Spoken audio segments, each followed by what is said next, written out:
ಅಕ್ಷತ್ಯೇವ ತದೀಯಂ ಮಾಂ ಕರ್ಮಾಶ್ಚೋ ಗುರುದೇವಃ ಆಪಾದಮೌಲಿಪರ್ಯಂತಂ ಗುರುಣಾಂ ಆತ್ಮಂ ಸ್ಮರೇತ್ತೇನ ವಿಘ್ನಾಃ ಪಶ್ಯಂತಿ ಸಿದ್ಧ್ಯಂತಿ ಚ ಮನೋರಥಾಃ ವಿಮಲೈಃ ಶ್ರುತಿಶಾಣನಿಶಾತತಮೈಃ ಸುಮನೋಸಿಭಿರಾಶು ನಿಹತ್ಯ ದೃಢಂ ಬಲಿನಂ ನಿಜವೈರಿಣಮಾತ್ಮತಮೋಭಿದಮೀಶಮನಂತಮುಪಾಸ್ವ ಹರಿಂ. ಪರಮಾತ್ಮನ ಚಿಂತನೆ ಮಾಡಬೇಕು ಅಂತ ಶ್ರೀಮದ್ ಆಚಾರ್ಯರು ನಮಗೆ ಆಜ್ಞೆಯನ್ನು ಮಾಡ್ತಾ ಇದ್ದಾರೆ, ಉಪದೇಶವನ್ನು ಮಾಡ್ತಾ ಇದ್ದಾರೆ. ಸಾಮಾನ್ಯವಾಗಿ ನಮ್ಮ ಜೀವನದಲ್ಲಿ ನಮ್ಮ ಜೊತೆಗೆ ಅನೇಕ ಜನ ಸಿಗ್ತಾರೆ. ಮಿತ್ರರಿರಬಹುದು, ತಂದೆ ತಾಯಿಗಳಿರಬಹುದು, ಅಥವಾ ಗುರುಗಳು ಕೆಲವು ಬಾರಿ ಸಿಗಬಹುದು. ಆದ್ರೆ ಯಾರು ಕೂಡ ನಮಗೆ ದೇವರ ಚಿಂತನೆ ಮಾಡು, ದೇವರ ಉಪಾಸನೆ ಮಾಡು ಅಂತ ಹೇಳುವಂತಹ ಗುರುಗಳು ಸಿಗೋದು ತುಂಬಾ ಕಷ್ಟ. ಶ್ರೀಮದ್ ಆಚಾರ್ಯರು ನಮಗೆ ಅಂತಹ ಉಪದೇಶವನ್ನು ಮಾಡ್ತಾ ಇದ್ದಾರೆ. ವಿಚಿತ್ರ ಏನು ಅಂದ್ರೆ, ಯಾರಾದರೂ ಆಚಾರ್ಯರು ಗುರುಗಳು ನಮಗೆ ನೀನು ಇಂತಹ ಸಾಧನ ಮಾಡು ಅಂತ ಹೇಳಿದ್ರೆ ನಮಗೆ ಅವರ ಬಗ್ಗೆ ಕೋಪ ಬರುತ್ತೆ. ಆಮೇಲೆ ಒಂದ್ಸಲ ಎರಡು ಸಲ ಅವ್ರು ಹೇಳಿದನ್ನು ಕೇಳ್ತೇವೆ. ಇನ್ನೊಂದು ಬಾರಿ ಏನಾದ್ರು ಆಚಾರ ಬಂದ್ರೆ ನಾವು ದೂರ ಹೋಗ್ಬಿಡ್ತೀವಿ. ಅಯ್ಯೋ ಇವ್ರ ಹತ್ರ ಹೋದ್ರೆ ಮತ್ತೆ ಅದೇ ಭಾಗವತ, ಅದೇ ಶಾಸ್ತ್ರ, ಇದೇ ದೇವರ ಬಗ್ಗೆ ಮಾತಾಡ್ತಾರೆ. ಆ ಸಜ್ಜನರು ಹೇಳ್ತಕ್ಕಂತಹ ಮಾತು ನಮಗೆ ಇಷ್ಟ ಅಲ್ಲ. ಭಾಗವತದಲ್ಲಿ ಹೇಳ್ತಕ್ಕಂತಹ ಮಾತುಗಳು ಎಷ್ಟೋ ಬಾರಿ ತುಂಬಾ ಅನುಭವಕ್ಕೆ ಬರುತ್ತೆ. ಬಹಳ ಬಹಳ ಸಲ ಮನಸ್ಸಲ್ಲಿ ಚಿಂತನೆ ಮಾಡಿದಾಗ ಹಾಗೆ ತೋರ್ತದೆ. ನಮಗೆ 2 ನಿಮಿಷ ಈ ಭಗವಂತನ ಗುರುಗಳ ಮಹಿಮೆಯನ್ನ ಬಿಟ್ಟು ಏನಾದರೂ ಲೌಕಿಕವಾದ ಸ್ವಲ್ಪ ವಿಷಯ ಸ್ಟಾರ್ಟ್ ಮಾಡಿದ್ರೆ ಎಷ್ಟು ನಮಗೆ ಹರ್ಷ ಆಗತ್ತೆ. ಅದರಲ್ಲಿಯೂ ಇನ್ನೊಬ್ಬರಿಗೆ ಬೈಯೋದಿದ್ರೆ, ನಮ್ಗೆ ಗೊತ್ತಿದ್ದವ್ರಿಗೆ ಬೈಯೋದಿದ್ರೆ ಇನ್ನೂ ಆನಂದ ಆಗತ್ತೆ. ಅಂದ್ರೆ ನಾವು ಆ ಸಾಧನೆಯ ದೃಷ್ಟಿಯಲ್ಲಿ ತುಂಬಾ ಕೆಳಗಡೆ ಇದ್ದೇವೆ. ಭಾಗವತ ನಮಗೆ ಹೇಳುತ್ತೆ, ನಮ್ಮ ಮನಸ್ಸಿಗೆ ಅಭಿರುಚಿ ಬೇರೆ ವಸ್ತುಗಳಲ್ಲಿದೆ. ಪರ ನಿಂದಾ ಮಾಡುವ ವಿಷಯದಲ್ಲಿ, ಅದನ್ನು ಕೇಳೋ ವಿಷಯದಲ್ಲಿ, ಅಥವಾ ಲೌಕಿಕವಾದ ಯಾವುದೋ ಒಂದು ವಿಷಯದಲ್ಲಿ ನಾವು ಎಷ್ಟು ಅಭಿರುಚಿಯನ್ನು ಪಡಿತೇವೆ. ಹಾಗೆ ಆ ಗುರುಗಳು ಉಪದೇಶ ಮಾಡಿದಾಗ ಅನಂತ ಉಪಾಸ್ವ ಹರಿಂ, ಭಗವಂತನ ಚಿಂತನೆ ಮಾಡು, ಉಪಾಸನೆ ಮಾಡು, ನಿನಗೆಲ್ಲ ಅನಿಷ್ಟಗಳು ನಿವೃತ್ತವಾಗುತ್ತವೆ ಅಂತ ಶಾಸ್ತ್ರ ಹೇಳುತ್ತೆ. ಆ ಶಾಸ್ತ್ರ ಹೇಳಿದ ಮಾತನ್ನೇ ಗುರುಗಳು ನಮಗೆ ಉಪದೇಶ ಮಾಡ್ತಾರೆ. ಆದರೆ ಅದು ನಮ್ಮ ಮನಸ್ಸಿಗೆ ಹಿಡಿಸೋದಿಲ್ಲ, ಅಥವಾ ನಮಗೆ ಬೇಸರವಾಗುತ್ತೆ. ಯಾವಾಗ ನಾವು ಪುಣ್ಯವಂತರಾಗಿರ್ತೀವಿ ನಮ್ಮ ಮನಸ್ಸಿಗೆ ಆಗದು ಹಿಡಿಸ್ತದೆ. ಅಯ್ಯೋ ನಾನು ನಿಜವಾಗಿಯೂ ಅದನ್ನೇ ಮಾಡಬೇಕು ಅಂತ ನಮಗೆ ತೋರುತ್ತದೆ. ಯಾವಾಗ ಹಿಂದಿನ ನಮ್ಮ ಮನಸ್ಸಿನ ವೃತ್ತಿಗಳು ಸರಿಯಾಗಿರ್ಬೇಕು. ಅದಕ್ಕೆ ಶ್ರೀಮದಾಚಾರ್ಯ ಹೇಳ್ತಾರೆ, ವಿಮಲೈಹಿ ಶ್ರುತಿಶಾಣ ನಿಶಾತತಮೈಹಿ, ಅತ್ಯಂತ ಶುದ್ಧವಾದ ಅಪೌರುಷೇಯವಾದ ಭಗವಂತನನ್ನೇ ಪ್ರತಿಪಾದನ ಮಾಡುವ, ದೇವರ ಭಕ್ತಿಯನ್ನೇ ಉಪದೇಶ ಮಾಡುವ ವೇದಗಳು, ಉಪನಿಷತ್ತುಗಳು. ಆ ಉಪನಿಷತ್ತಿನ ಜೊತೆಗೆ ನಮ್ಮ ಮನಸ್ಸನ್ನ ದಿನಾಗಲೂ ತಿಕ್ಕಬೇಕು ಅಂತ ಹೇಳ್ತಾರೆ. ಒಂದು ಖಡ್ಗವನ್ನ ಯಾವ ರೀತಿಯಾಗಿ ನಾವು ಎಷ್ಟು ಅದು ಮಸಿಬೇಕು, ಎಷ್ಟು ಚೆನ್ನಾಗಿ ತಿಕ್ಕಬೇಕು ಅಂದ್ರೆ ಎಷ್ಟು ಚೂಪಾಗಬೇಕು ಅಷ್ಟು ಮಾಡ್ಬೇಕು. ನಮಗೆ ಎಷ್ಟು ಶ್ರಮ ಇದೆ, ಅಥವಾ ನಾವೆಷ್ಟು ಭಗವಂತನ ದೂರ ಇದ್ದೇವೆ, ನಾವೆಷ್ಟು ಸಮೀಪಕ್ಕೆ ಹೋಗಬೇಕು ಅಂತ ಅಪೇಕ್ಷೆ ಮಾಡ್ತೀವಿ, ಅಷ್ಟು ಆ ವೇದಗಳ ಸಾಮೀಪ್ಯವನ್ನ, ಅದರ ಅರ್ಥವನ್ನು ತಿಳಿದುಕೊಳ್ಳಿಕ್ಕೆ, ಆ ಭಗವಂತನ ಮಹಾತ್ಮೆ ತಿಳಿಲಿಕ್ಕೆ ನಾವು ಅಷ್ಟು ಹತ್ತಿರ ಹೋಗ್ಬೇಕು. ಶ್ರುತಿಶಾಣ ನಿಸಾತತಮೈಹಿ ಸುಮನೋಸಿಭಿಹಿ, ಅಸ್ತಿ ಅಂದ್ರೆ ಖಡ್ಗ, ಸುಮನೋಸಿಭಿಹಿ ಒಳ್ಳೆಯ ಮನಸ್ಸು, ಒಳ್ಳೆಯ ಮನೋವೃತ್ತಿಗಳೆಂಬಂತಹ ಖಡ್ಗದಿಂದ ಬಲಿನಂ ಬಲಿಷ್ಠನಾದ, ನಿಜ ವೈರಿಣಂ ನಮ್ಮ ಶತ್ರು ತುಂಬಾ ಬಲಿಷ್ಠರಾಗಿದ್ದಾರೆ. ನಮ್ಮ ಸಾಧನಕ್ಕೆ ವಿಘ್ನ ಮಾಡತಕ್ಕಂತಹ ಶತ್ರುಗಳು ತುಂಬಾ ಫಾಸ್ಟ್ ಆಗಿ ನಮ್ಮನ್ನು ತಪ್ಪಿಸ್ಬಿಡ್ತಾರೆ, ಗೊತ್ತೇ ಆಗೋದಿಲ್ಲ ನಮಗೆ. ತುಂಬಾ ಫಾಸ್ಟ್ ಆಗಿ ಒಂದೇ ಒಂದ್ ಸೆಕೆಂಡ್ ಏನೋ ಕೇಳ್ತಾ ಇರ್ತೀವಿ, ಅಲ್ಲಿ ಯಾರೋ ಏನೋ ಮಾತಾಡ್ತಾರೆ, ನಮ್ ಗಮನ ಆ ಕಡೆ ಹೋಗ್ಬಿಡ್ತು, ಜಪ ಆ ಕಡೆ ಹೋಯ್ತು, ಮುಗಿದೋಯ್ತು ಅಷ್ಟೇ. ಅಂದ್ರೆ ಅದು ನಮಗೆ ನ್ಯಾಚುರಲ್ ಅಂತ ಅನಿಸ್ಬಿಡ್ತದೆ. ಆದ್ರೆ ನ್ಯಾಚುರಲ್ ಅಂತ ಅನಿಸಿದ್ರು ಕೂಡ ನಾವು ಮಾಡುವ ಸಾಧನಕ್ಕಂತೂ ವಿಘ್ನವಾಯಿತು. ಅದೇನೇ ನ್ಯಾಚುರಲ್ ಇದ್ರು ನಾವು ಮಾಡುವ ಸಾಧನಕ್ಕಂತೂ ವಿಘ್ನವಾಯ್ತಲ್ಲ ಅದು.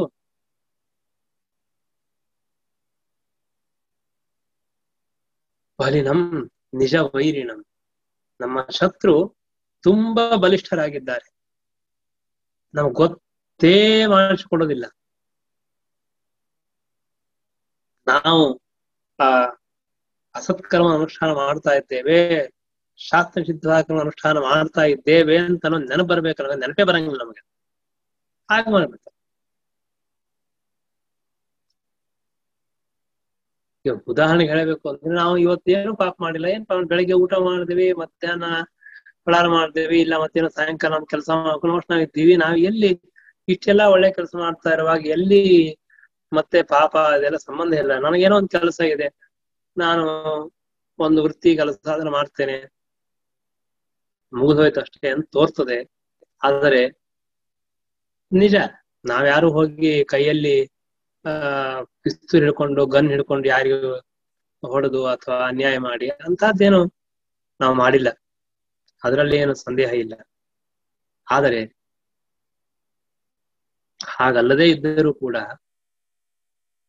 ಅದಕ್ಕಾಗಿಯೇ ನಾವು ಬ್ರಾಹ್ಮಣರು ಅಂತ ಹೇಳೋದು, ವೈಷ್ಣವರು ಅಂತ ಹೇಳೋದು ಉತ್ತಮವಾದ ಒಂದು ಸಾಧನ ಮೇಲ್ ಬಂದಿದ್ದು ಯಾಕೆ ಅಂದ್ರೆ ಇದೇ ಕಾರಣ. ಮೊದಲನೇದೇ ಸ್ಟೆಪ್. ಇಂತಹ ಒಂದು ಸ್ಥಾನಕ್ಕೆ ಬಂದು ಕೂಡ್ಬೇಕಾದ್ರೆ ಹಿಂದೆ ಬೇಕಾದಷ್ಟು ಪುಣ್ಯ ರಾಶಿ ಸುರಿಬೇಕು. ನಮಗೆ ಮದ್ಯಪಾನ ಮಾಡಬೇಕು ಅಂತ ಅನ್ಸೋದಿಲ್ಲ, ಮಾಂಸ ತಿನ್ಬೇಕು ಅಂತ ಅನ್ಸೋದಿಲ್ಲ, ಇನ್ಯಾವುದೋ ಕೆಟ್ಟ ಕೆಲಸವನ್ನ ಮೇಲ್ ನೋಡ್ಲಿಕ್ಕೆ ಅನ್ಸೋದಿಲ್ಲಲ್ಲ. ಸಹಜವಾಗಿದೆ ನಾವ್ ಅನ್ಕೋತೀವಿ, ನಾವು ಸಹಜ ಅಂತ ತಿಳ್ಕೋಬೇಕಾಗಿಲ್ಲ. ಏನೋ ದೇವರು ನಮ್ಮ ಮೇಲೆ ಅನುಗ್ರಹ ಮಾಡಿದ್ದಾನೆ ಅನ್ನೋಕ್ಕೋಸ್ಕರವಾಗಿ ಅದರಿಂದ ನಾವು ದೂರ ಇದ್ದೇವೆ. ಇಲ್ಲಾಂದ್ರೆ ದೇವರ ಅನುಗ್ರಹ ಇಲ್ಲ ಅಂದ್ರೆ ಗೋವಿಂದ ಅಷ್ಟೇ.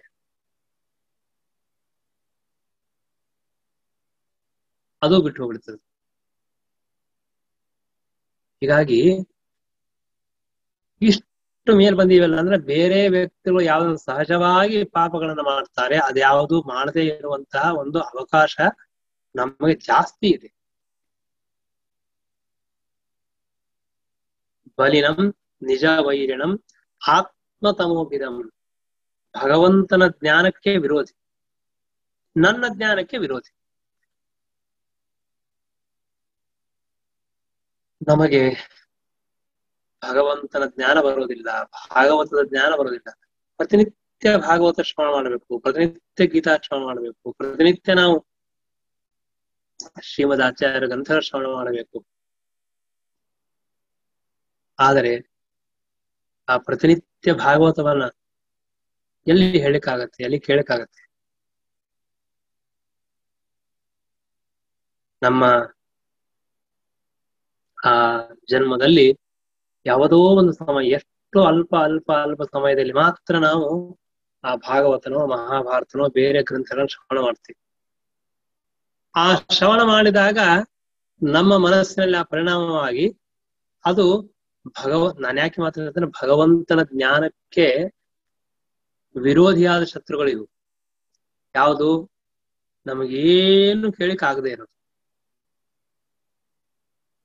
ಭಾಗವತನೋ ಮಹಾಭಾರತನೋ ಪುರಾಣಗಳನ್ನು ಕೇಳಲಿಕ್ಕೆ ಆಗದೆ ಇರುವುದು ಅಂತ ಅನ್ನೋದಿದೆಯಲ್ಲ, ದೊಡ್ಡ ಶತ್ರು ಇದೆ. ಯಾಕೆ ಅಂತ ಕೇಳಿದ್ರೆ ಪರಮಾತ್ಮನ ಜ್ಞಾನಕ್ಕೆ ವಿರೋಧಿ. ನಾನೇನಾದ್ರೂ ಇವಾಗ ದ್ವಾದಶ ಸ್ತೋತ್ರ ಕೇಳಿದ್ರೆ, ಭಾಗವತ ಕೇಳಿದ್ರೆ, ಮಹಾಭಾರತ ಕೇಳಿದ್ರೆ ಭಗವಂತನ ಭಕ್ತಿ ಬಂದ್ಬಿಡ್ತದೆ, ಭಗವಂತನ ಜ್ಞಾನ ಬರ್ತದೆ, ಭಗವಂತನ ಅನಂತ ಮಹಾತ್ಮ್ಯ ಜ್ಞಾನ ಬರುತ್ತೆ. ಅನಂತ ವ್ಯಾಪಿಯಾಗಿದ್ದಾನೆ ಭಗವಂತ, ದೇಶದಲ್ಲಿ ಇದ್ದಾನೆ.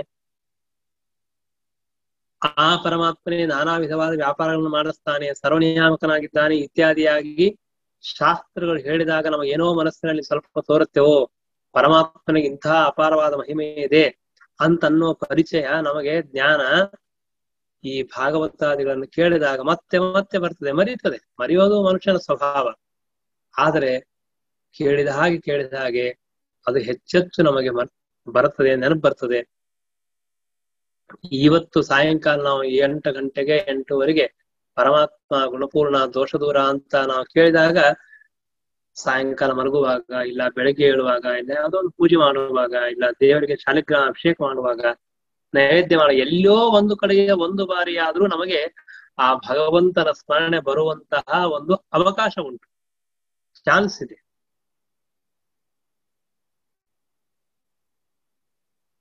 ಆದರೆ ಈ 5 ನಿಮಿಷ 10 ನಿಮಿಷವೂ ನಾವು ಭಗವಂತನ ಮಹಾತ್ಮೆ ಕೇಳದೇ ಇದ್ರೆ ನಮಗೆ ಅದೂ ಬಿಟ್ಟು ಹೋಗುತ್ತೆ.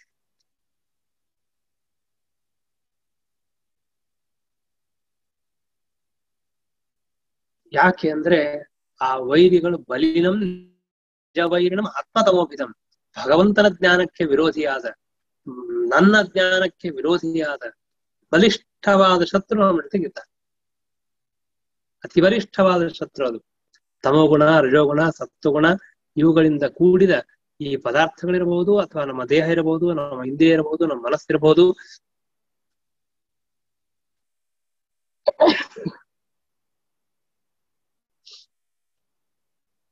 ಈ ನಾನಾ ತರಹದ ಪದಾರ್ಥಗಳು ನಮ್ಮ ಭಗವಂತನ ಜ್ಞಾನ ನಮಗೆ ಬರ್ಲಿಕ್ಕೆ ವಿರೋಧಿಯಾದ ಶತ್ರುಗಳಾದ್ದರಿಂದ ಶ್ರೀಮದ್ ಆಚಾರ್ಯ ಅಂತಾರೆ, ಮೊದಲಿಗೆ ಅದನ್ನ ಕತ್ತರಿಸಿ, ಅದನ್ನ ನಾಶ ಮಾಡಿ.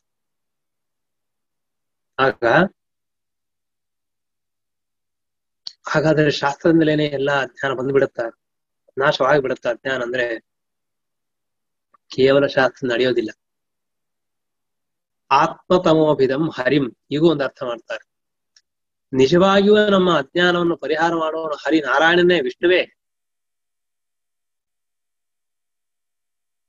ಅನಂತ ಉಪಾಸ್ವ ಹರಿಂ,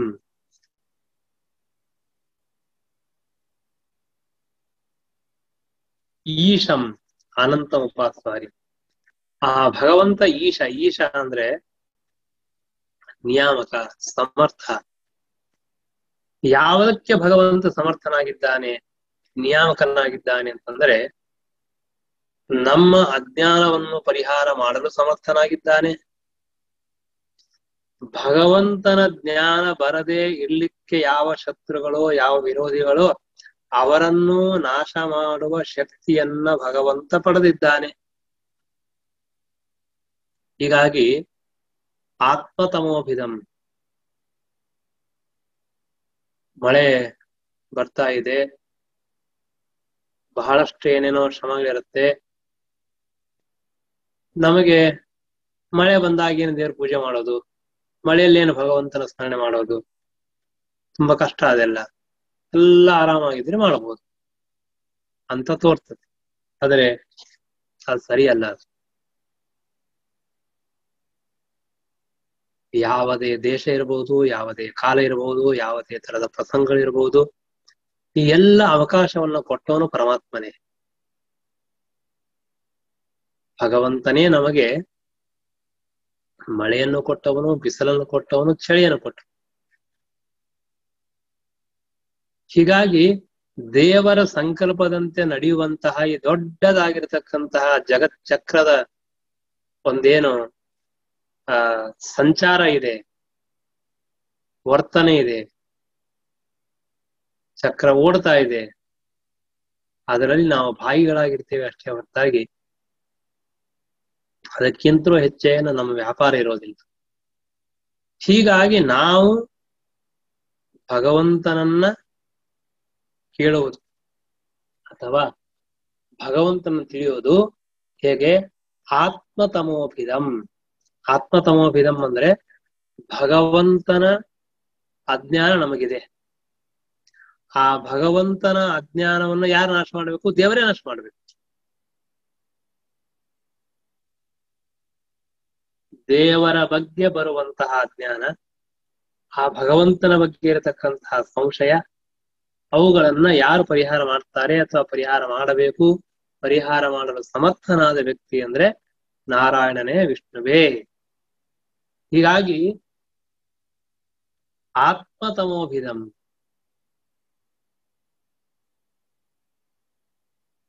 ಭಗವಂತನ ಬಗ್ಗೆ ಇರುವ ಅಜ್ಞಾನವನ್ನು ನಾಶ ಮಾಡುವನು ಭಗವಂತನೇ.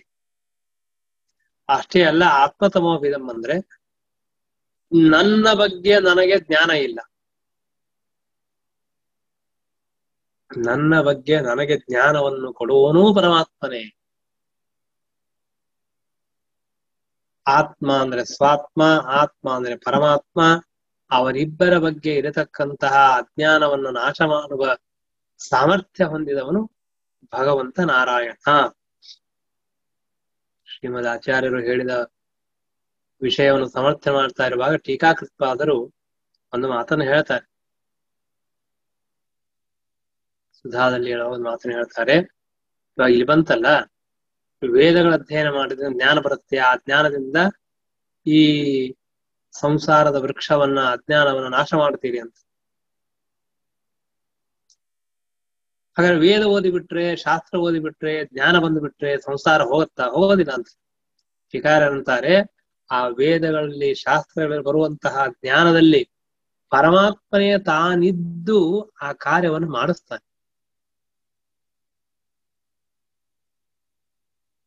ಪರಮಾತ್ಮನೇ ಕೊನೆಗೆ ಅಥವಾ ಮೊದಲಿಗೆ ದೇವರೇ.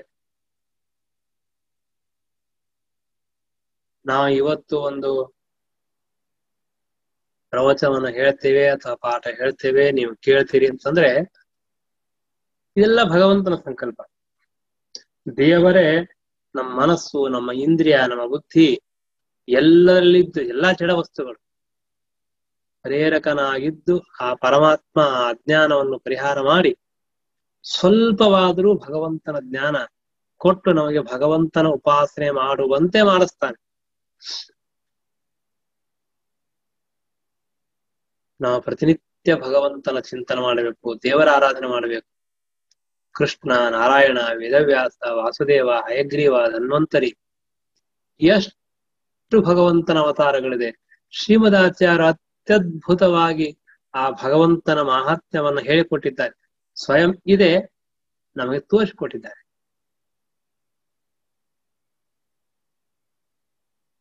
ಒಂದಲ್ಲ ಎರಡಲ್ಲ. ಹೀಗಾಗಿ ಈಶಂ ಅನಂತಂ ಉಪಾಸ್ವ ಹರಿಂ, ಆ ಪರಮಾತ್ಮ ಈಶ ಸಮರ್ಥನಾಗಿದ್ದಾನೆ, ಜೊತೆಗೆ ಅನಂತನಾಗಿದ್ದಾನೆ. ಅವನಿಗೆ ಅಂತ ನೀವು ಉಪಾಸನೆ ಮಾಡಿ ಅಂತ ಹೇಳಿದ ತಕ್ಷಣ ನಾವೆಲ್ಲ ಮಾಡ್ತೀವಿ ಅಂತ ತಿಳ್ಕೊಳ್ಬೇಡಿ, ಯಾರಿಗೂ ಮಾಡ್ಲಿಕ್ಕೆ ಸಾಧ್ಯ ಇಲ್ಲ. ಯಾಕೆಂದ್ರೆ ಅನಂತನಾಗಿದ್ದಾನೆ ದೇವರು, ನಿತ್ಯ ಶಾಶ್ವತ. ಹೀಗಾಗಿ ನಿನ್ನೆ ಇದ್ದ, ಇವತ್ತಿಲ್ಲ ನಾಳೆಗಿದ್ದಾನೆ ಹೀಗೆಲ್ಲ ಇಲ್ಲ. ಯಾವಾಗಲೂ ಇರ್ತಾನೆ, ಒಂದೇ ರೀತಿಯಾಗಿರ್ತಾನೆ, ಏಕಪ್ರಕಾರವಾಗಿರ್ತಾನೆ. ಅದರಲ್ಲಿ ಯಾವ ವ್ಯತ್ಯಾಸವೂ ಆಗೋದಿಲ್ಲ.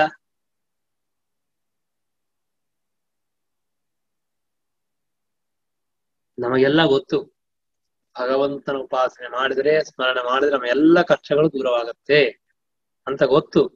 ಆದ್ರೂ ನಾವು ದೇವರ ಉಪಾಸನೆ ಮಾಡೋದಿಲ್ಲ, ಸ್ಮರಣೆ ಮಾಡೋದಿಲ್ಲ. ಯಾಕೆ ಗೊತ್ತಾ? ಆ ದುಃಖ ಕಷ್ಟ ನಮ್ಮಿಂದ ಹೋಗಬಾರದು ಅಂತ ಭಗವಂತನ ಸಂಕಲ್ಪ. ಹೀಗಾಗಿ ನಾವು ದೇವರ ಸ್ಮರಣೆ ಮಾಡೋದಿಲ್ಲ, ಭಗವಂತನ ಉಪಾಸನೆ ಮಾಡೋದಿಲ್ಲ. ದೇವರಿಗೆ ನಮ್ಮ ಕಷ್ಟಗಳನ್ನು ದೂರ ಮಾಡಬೇಕು ಅಂತ ಅಪೇಕ್ಷಿದ್ರೆ ದೇವರೇ ತನ್ನ ಸ್ಮರಣೆ ಕೊಟ್ಟೇ ಬಿಡ್ತಾನೆ.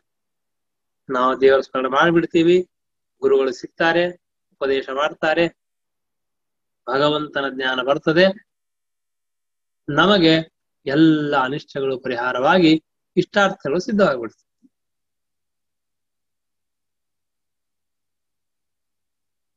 ಅದೇ ಭಗವಂತನ ಸಂಕಲ್ಪ ಇಲ್ಲ ಅಂತಾದರೆ ಏನೇನೂ ಸಿಗೋದಿಲ್ಲ. ದೇವರನ್ನು ಬಿಟ್ಟು ಬಿಡ್ರಿ, ಗುರುಗಳ ಅನುಗ್ರಹ ಇಲ್ಲ ಅಂದ್ರೆ ಏನು ಸಿಗೋದಿಲ್ಲ ಅಂತ ಹೇಳ್ತಾರೆ ಶಾಸ್ತ್ರದಲ್ಲಿ. ಏನಾದ್ರೂ ಒಳ್ಳೆಯದಾದರೆ, ನಮ್ಮ ಜೀವನದಲ್ಲಿ ಒಳ್ಳೆಯ ಕೆಲಸ ನಾವು ಮಾಡಿದ್ದೇವೆ ಅಂತ ಆಗಿದ್ದರೆ ಅದು ಕೇವಲ ನಮ್ಮ ಗುರುಗಳ ಅನುಗ್ರಹದಿಂದ. ಕೆಟ್ಟದ್ದೇನಾದ್ರೂ ಆಯ್ತು, ಅದೆಲ್ಲ ಕೆಟ್ಟದ್ದು ನಮ್ಮ ಪಾಪಗಳಿಂದ ನಡೆದಿತ್ತು. ನಾವು ಮಾಡಿದ ಪಾಪಗಳು ಬೇಕಾದಷ್ಟು ಇದೆ. ಆ ಪಾಪಗಳಿಂದ ಆ ಅನಿಷ್ಟಗಳು ನಮಗೆ ಆಗ್ತದೆ. ಹೀಗಾಗಿ ನಾವು ಆ ಶಾಲಿಗ್ರಾಮ ಪೂಜೆಯನ್ನ ಮಾಡುವಾಗ ಅಥವಾ ಬೇರೆ ಬೇರೆ ಜಪ ಮಾಡುವಾಗ, ಇವಾಗ ದೇವನುಗ್ರಹದಿಂದ ಅನೇಕ ಜನರಿಗೆ ಅವಕಾಶ ಸಿಕ್ಕಿರಬಹುದು ಅಥವಾ ಸಿಗದೇ ಇರಬಹುದು. ಯಾರಿಗೆ ಪರಮಾತ್ಮ ಅವಕಾಶ ಕೊಟ್ಟಿದ್ದಾನೆ ಅವರೆಲ್ಲರೂ ಅವಶ್ಯವಾಗಿ ಹೆಚ್ಚಿನ ಜಪವನ್ನು ಮಾಡಬೇಕು, ಹೆಚ್ಚಿನ ಪಾರಾಯಣ ಮಾಡಬೇಕು. ಜಪ ಪಾರಾಯಣ ಮಾಡುವುದಕ್ಕಿಂತಲೂ ಪ್ರಧಾನವಾಗಿ ಭಗವಂತನ ಭಕ್ತಿ ಮಾಡಬೇಕು. ಕೆಲವರು ಜಪ ಮಾಡಬೇಕು ಅಂತ ಮಾಡ್ತಾರೆ, ಅದಲ್ಲ. ಆ ಜಪವನ್ನು ಮಾಡುವಾಗ ಏಕಾಗ್ರವಾದ ಮನಸ್ಸಿನಿಂದ ಭಗವಂತನ ಆರಾಧನೆ ಮಾಡ್ತಾ, ಭಗವಂತ ನಿನ್ನ ಬಿಟ್ಟರೆ ಇನ್ಯಾರು ನನ್ನ ಗತಿ ಇಲ್ಲ, ತ್ವಮೇವ ಶರಣಂ ಮಮ ತಸ್ಮಾತ್ ಕಾರುಣ್ಯ ಭಾವೇನ ರಕ್ಷ ರಕ್ಷಣವಾಗುತ್ತೆ. ಏನು ದೇವರಿಗೆ ಕರುಣಾರೆ, ಎಷ್ಟು ದಯ, ತುಂಬಾ ಆಶ್ಚರ್ಯವಾಗತ್ತೆ. ಯಾಕೆ ಅಂತಂದ್ರೆ ನಾವು ಮಾಡಿದ ಅಪರಾಧ, ನಾವು ಮಾಡುವ ಅಪರಾಧ, ನಮ್ಮ ಅಜ್ಞಾನ ಇದೆಲ್ಲ ನೋಡಿದರೆ ದೇವರ ದೃಷ್ಟಿ ನಮ್ಮ ಮೇಲೆ ಬರಲೇಬಾರದು.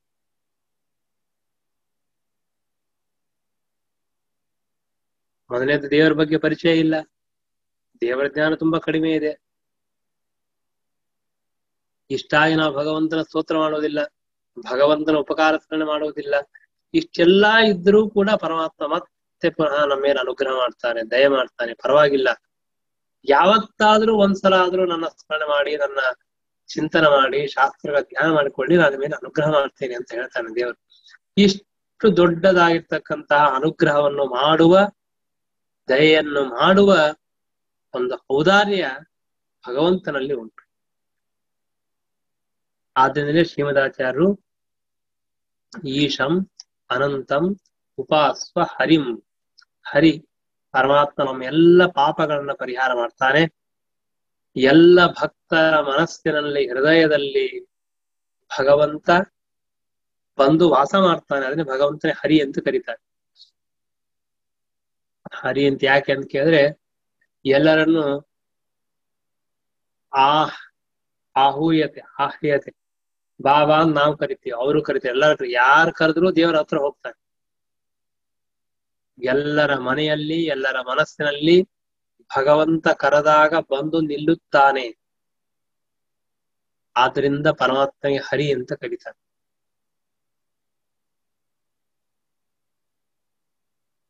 ಎಷ್ಟೋ ಬಾರಿ ಅನಿಸ್ತ ನಾವು ದೇವರನ್ನ ಕರೆಯೋದೇ ಇಲ್ಲ. ಬಹಳ ವಿಚಿತ್ರ ನಾವೆಲ್ಲ ಮನುಷ್ಯರು. ಯಾಕೆಂದ್ರೆ ಇವಾಗ ಇಲ್ಲಿ ಬೇಕಾದಷ್ಟು ಜನ ಬಂದಿರಿ, ಯಾರೋ ಮನೆಯಲ್ಲಿ ಒಂದು ಕಾರ್ಯಕ್ರಮ ಇಟ್ಕೊಂಡ್ರಿ, ನಮಗೆ ಹೇಳದೆ ಇದ್ರೆ ನಮಗೆ ಎಷ್ಟು ಮನಸ್ಸಿಗೆ ಬೇಜಾರಾಗ್ತದೆ. ಗೊತ್ತಿದ್ದು ನಮ್ಮ ಮನೆಯಿಂದ 4ನೇ ಮನೆಯೇ ಅವರು, ಬಾಜುಕೆ ಇರ್ತೀವಿ. ಅವ್ರ ಮನೆಯಲ್ಲಿ ಉಪನಯನೋ ಇಲ್ಲ ಷಷ್ಠಬ್ದಿನೋ ಇಲ್ಲ ಏನೋ ಒಂದು ಕಾರ್ಯಕ್ರಮ ಇರುತ್ತೆ, ಎಲ್ಲರೂ ಹೇಳ್ತಾರೆ, ನಾವು ಮಾತು ಹೇಳೋದಿಲ್ಲ. ನಮ್ಗೆ ಎಷ್ಟು ಬೇಜಾರಾಗತ್ತೆ. ಏನಪ್ಪಾ ಈ ಮನುಷ್ಯ ಇಷ್ಟು ಹತ್ರ ಇದ್ದೇವೆ, ಒಂದ್ ಮಾತು ಹೇಳಬಾರ್ದ, ಕರಿಬಾರ್ದ ಅಂತ ನಾವೆಲ್ಲ ಚಿಂತನೆ ಮಾಡ್ತೀವಿ. ಆದ್ರೆ ನಾವು ದೇವರ ಬಗ್ಗೆ ಚಿಂತನೆ ಮಾಡೋದಿಲ್ಲ. ದೇವರು 24 hours into 7 ಅಂತ ಹಾಕಿರ್ತಾರೆ ಎಲ್ಲಾ ಕಡೆ. 7 ಅಲ್ಲ, ಅನಂತ ಕಾಲದವರೆಗೆ ಪರಮಾತ್ಮ ನಮ್ಮ ಜೊತೆಗೇ ಇದ್ದಾನೆ. ಬಿಂಬರೂಪಿಯಾಗಿ ಭಗವಂತ ಇದ್ದಾನೆ, ನಮ್ಮನ್ನು ನಡೆಸ್ತಾ ಇದ್ದಾನೆ, ಕರ್ಕೊಂಡು ಹೋಗ್ತಾ ಇದ್ದಾನೆ. ದೇವರೇ ಅನಿಸೋದಿಲ್ವಾ, ನಾನು ಬದಿಯಲ್ಲೇ ಇದ್ದೇನೆ, ಈ ಜೀವ, ಈ ವ್ಯಕ್ತಿ, ಈ ಪ್ರಾಣಿ ಒಂದ್ಸಲ ನಾನು ಕರೀಲೇ ಇಲ್ಲಲ್ಲಪ್ಪ. ಕರಿಬೇಕಲ್ಲ, ಭಗವಂತ ನೀ ಇದೆಯಪ್ಪ ಬಾ ಅಂತ ಕರೆಯೋದೇ ಇಲ್ಲ ನಾವು. ಅದಕ್ಕಾಗಿಯೇ ಪೂಜೆಯಲ್ಲಿ ಬಿಂಬೋಸ್ತಿ ಪ್ರತಿಬಿಂಬೋಸ್ತಿ ತವ ಯದ್ಯಪಿ ಚಾಂತರಂ ಸ್ವಾಮಿನ್ ನಿರ್ದೋಷ ಮದ್ದೋಷಾನ್ ವಿರೇಚಯ ನಮೋಸ್ತುತೆ ಅಂತ ಪ್ರಾರ್ಥನೆ ಮಾಡ್ತೇವೆ. ನಮ್ಮ ಹೃದಯದಲ್ಲಿರ್ತಕ್ಕಂತಹ ಬಿಂಬರೂಪಿಯಾದ ಭಗವಂತನನ್ನೇ ಪ್ರತಿಮೆಯಲ್ಲಿ ಅಥವಾ ಶಾಲಿಗ್ರಾಮದಲ್ಲಿ ಆವಾಹನ ಮಾಡಿ ಪೂಜೆ ಮಾಡುವಂತಹ, ಶಾಲಿಗ್ರಾಮದಲ್ಲಿ ಆವಾಹನ ಇರೋದಿಲ್ಲ, ಶಾಲಿಗ್ರಾಮದಲ್ಲಿ ಐಕ್ಯ ಚಿಂತನೆ ಇರುತ್ತೆ. ಬೇರೆ ಪ್ರತಿಮಾದಿಗಳಲ್ಲಿ ಆವಾಹನ ಮಾಡಿ ಪೂಜೆ ಮಾಡುವಂತಹ ಒಂದು ಪದ್ಧತಿ ನಮ್ಮಲ್ಲಿ ಬಂತು. ಯಾಕೆ? ನಮ್ಮ ಜೊತೆಗೆ ಎಂದಿಗೂ ನಮ್ಮನ್ನು ಬಿಡದೇ ಇರತಕ್ಕಂತಹ ವ್ಯಕ್ತಿ ಯಾರಾದರೂ ಇದ್ದರೆ ಒಬ್ಬರೇ ಒಬ್ಬರು ಪರಮಾತ್ಮ.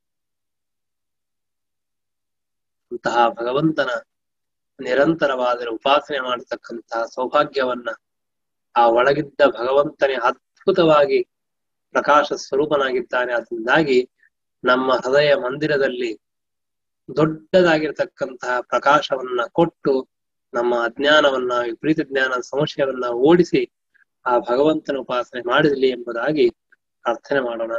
ಹರೇ ನಮಃ. ಶ್ರೀಕೃಷ್ಣ.